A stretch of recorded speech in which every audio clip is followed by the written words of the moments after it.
Hey, everybody, it's Eddie from Tokyo. This is your cryptocurrency update from Japan. Look at the size of this deal. FIS, Fidelity National Information Services, is in a $43 billion merger with WorldPay. FIS is a company that's been around since 1968. They have 52,000 employees worldwide. They're a financial services technology banking software company, basically with 20,000 clients in 130 different countries. They were ranked number one back in 2013 and 2014 in the FinTech 100. And this deal is the biggest deal ever in the international payments sector. WorldPay is an online payments company, and they provide merchants the abilities to accept credit cards, debit cards, do transactions online, and also with mobile phones. So you can see that the revenue in the payments industry is projected to surge at 2.4 trillion by 2027, according to the report from Boston Consulting Group and Swift. So there is some serious movement to grab market share. And if you want to work in this booming sector, Ripple is hiring. Just a couple of days ago, they listed this new Salesforce administrator internship. And you can get experience by working with them in a hands-on position in their downtown San Francisco office, which is in the financial district. How fun, what a great place to work. And you'll be able to work with Ripple's business partners. So you can qualify if you're currently enrolled in an undergrad school, whether you're a junior or a senior, or even a graduate program from a top-tier university. So I think if you are excited about this sector, you're not a full-stack developer or an engineer, this is a great opportunity. And then again, just about an hour or two ago, we learned that the Visa FinTech is going to build a Visa crypto team, citing their new recruitment. So the multinational financial service corporation is secretly building a new team that will likely be dedicated to the crypto ecosystem. And according to its new hiring announcement for a technical project manager, Visa is building and strengthening a Visa crypto team by hiring the staff equipped with crypto knowledge. And you'll work in their Palo Alto office, which is just south of San Francisco, north of San Jose, in the heart, literally the heart of Silicon Valley. You'll report to the head of crypto within Visa's FinTech product group. Now, the interesting thing is there are some strong ties to Ripple. About a month ago, Visa indirectly entered into crypto era by helping Ripple's partner, such as Instarem. And in addition, they also announced that they are going to purchase Earthport. And Earthport is also a Ripple partner. So I think this is a developing story with a very interesting future. I'll keep my eye on it. In Tokyo, the ex-Mt. Gox CEO Mark Karpelès avoids additional jail time. So the Tokyo court on Friday convicted Mr. Karpelès, the former CEO of the infamous Bitcoin exchange Mt. Gox, of illegal production of electronic records, but found him not guilty of more serious charges of embezzlement and breach of trust. So the court sentenced him to 2.5 years in prison. However, his sentence was suspended for 4 years, meaning that as long as he remains on good behavior, he'll serve no additional jail time. And if you ever wanted to look and see what a prison room looks like in Japan, this is it. And they're very small. The way rooms are measured in Japan is by how many tatami mats are in a room. And this is a yonjo, so it has 4 tatami. It's the size of 4 tatami mats, which is basically 6.4 square meters, or for Americans, you can calculate it at 17 square feet. Very small.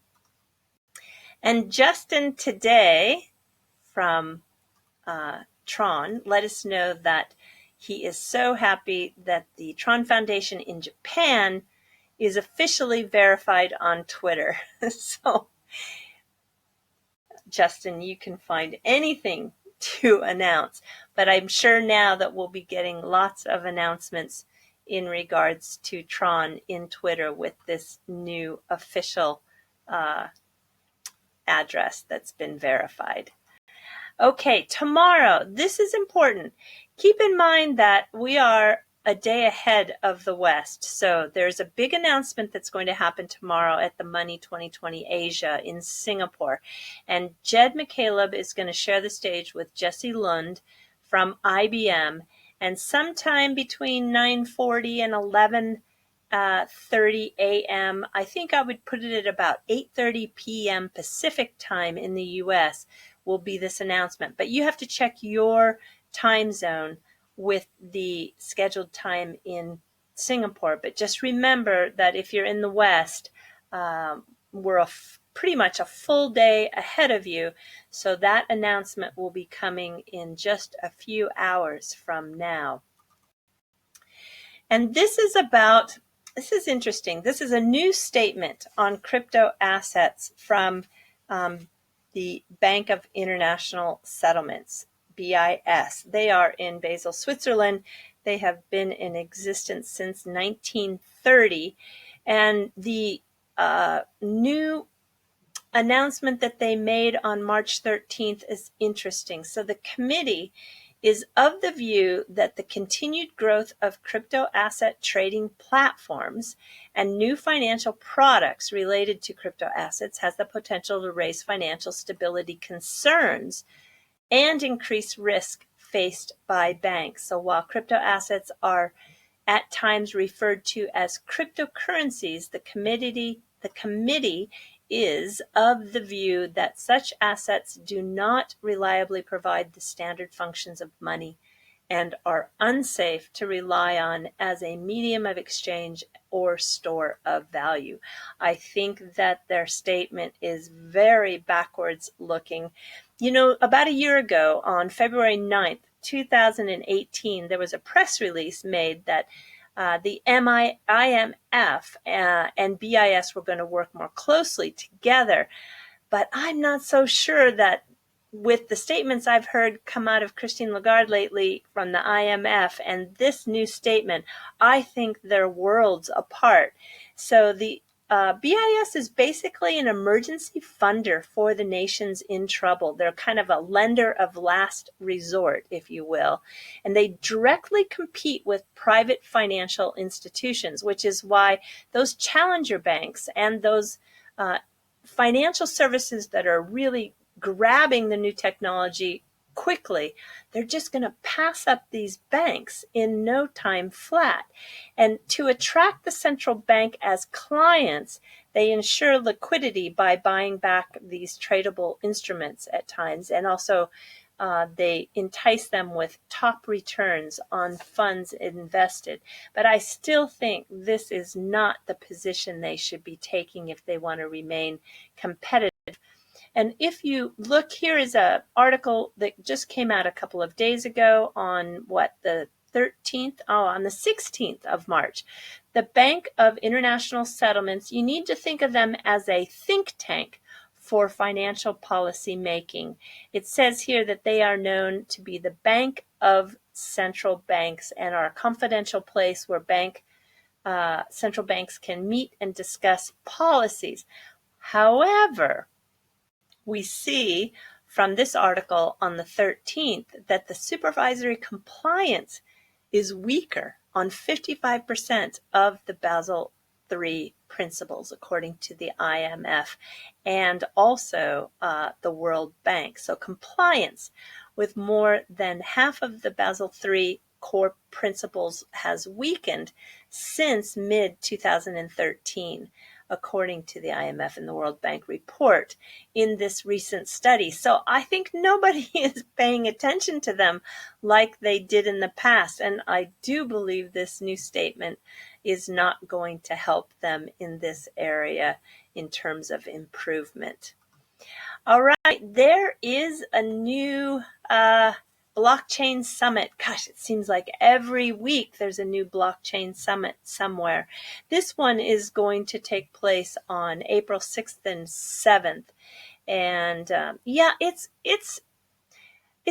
kind of interesting. It's a little bit on the small side. There are some speakers that are interesting. The CEO of Litecoin is going to be there, and Anthony Pompliano is also a speaker. He's with Morgan Creek Digital, and QTM is going to be there, Microsoft, IBM, Accenture. It's 60% sold in terms of tickets.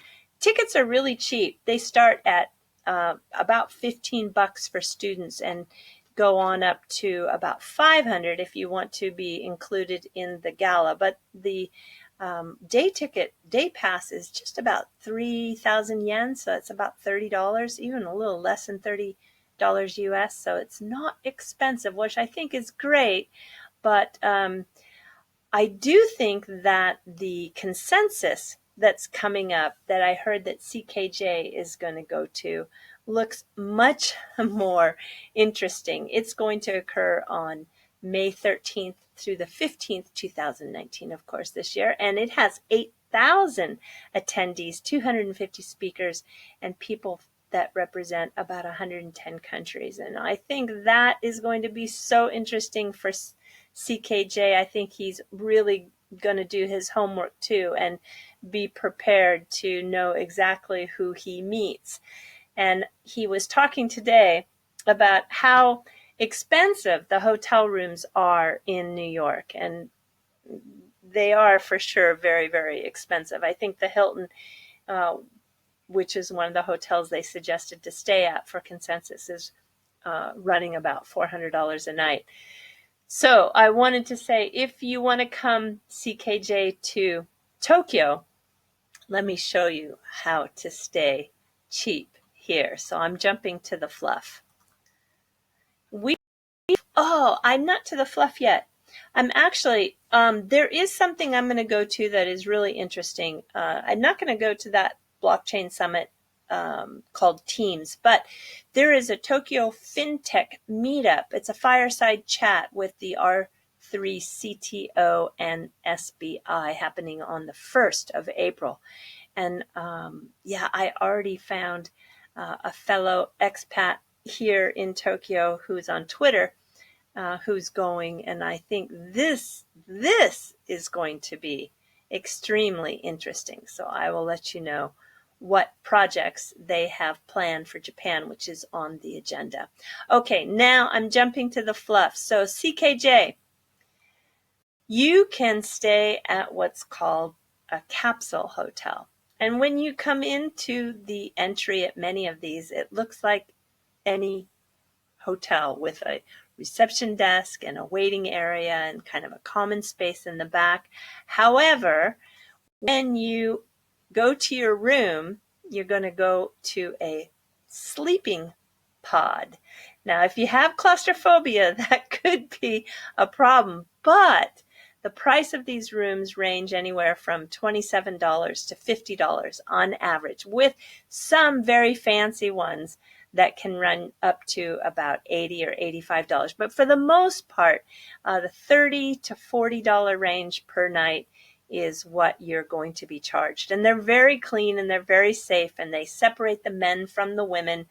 And some actually are all men or all women. So that is one of the options that you can take. And they're all over Japan, mostly by some of the larger stations. And this one is actually one that I walked past just Friday night, and it is really big and it looks really nice. Unfortunately, it's for men only, but you can sleep 2 to a pod.